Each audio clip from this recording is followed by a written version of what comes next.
Hey everyone, welcome to week one of the Capstone Seminar in Criminal Justice. This week we're discussing budgeting and some techniques for reaching your agency's annual budget. There are several different variations of budgeting techniques out there, and several of them kind of draw upon each other and are combinations of one or the other. The three big ones that I want to talk about in preparation for your discussion question this week are incremental, zero-based, and a hybrid approach. So essentially, we're going to talk about some high points and some low points and some applications of each. Now, it's up to you to determine which one is most appropriate for your situation. So this is just a guide to give you some general idea so that you can make a better decision in the future. Essentially, incremental budgeting makes an assumption that the programs and services that you budgeted for previous years will continue into future years. Instead of justifying each program and expense and purchase and service, you assume that they are valid and needed in the next fiscal year that you're planning for.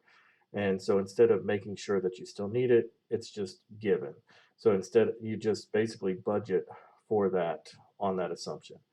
The way this works is you look at your actual budgeted amount, your actual expenses, and then you come up with a number.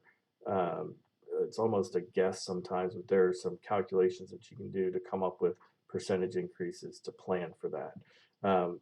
You look at the amount that you actually spent last year or this year or whatever you're using as your base so that you know how much to increase by. So, as an example, if you spent $100,000 last year, but you were only budgeted for $80,000, you ran over by $20,000.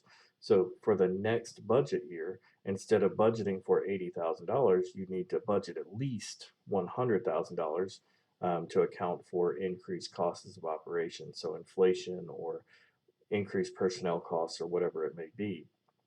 That allows you to look at how much money you need to add to that budget for the next year.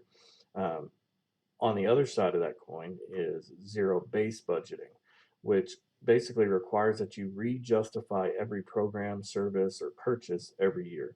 So this isn't very common in public agencies because most missions of public agencies are static. So in a police department, you're not going to justify a patrol division every year.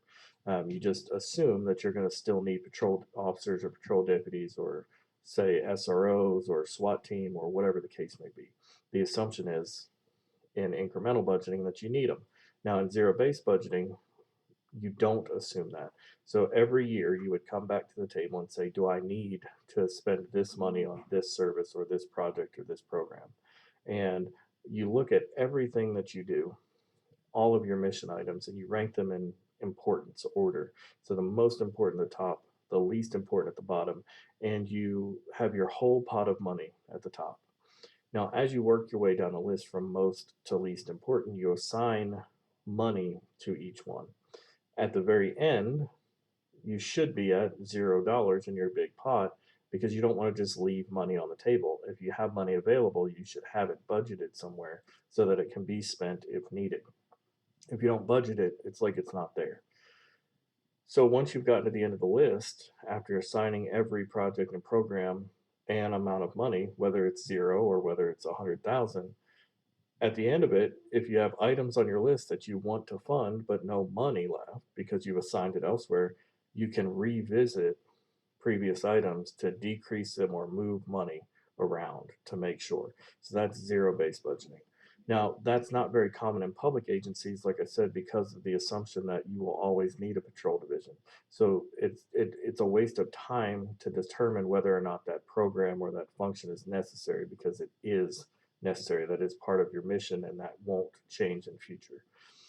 So that's not very common, but it is common in nonprofits. So outreach programs or child care programs or things like that, that they may not do certain things next year that they did last year. It may be important to use a zero-based budgeting system because those programs change from year to year and should be reevaluated in importance of the total overall mission of the organization. Now, the hybrid approach, which is what's most common inside of public agencies, especially law enforcement, combines the two. So your big mission items like patrol, school resource, SWAT teams, any basic functions like in a sheriff's office, your jail, your civil process, or in a police department, your foot patrol downtown, or your sectors, or whatever you may have, those aren't going anywhere. So there's no point discussing whether or not you need them. So you can use an incremental budgeting technique for those expenses.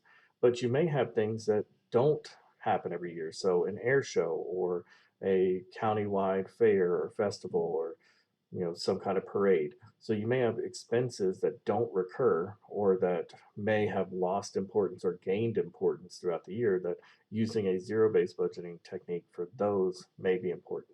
So you can use a combination of the two techniques for the overall budget of an agency, and it seems to work out really well. So that's just a quick overview. There's a lot more material in the reading this week, so go ahead and read that. Make sure you have a good understanding of it. And if you have any questions or you want to go over it further, let me know, and I'll be happy to set something up. So good luck this week, everyone.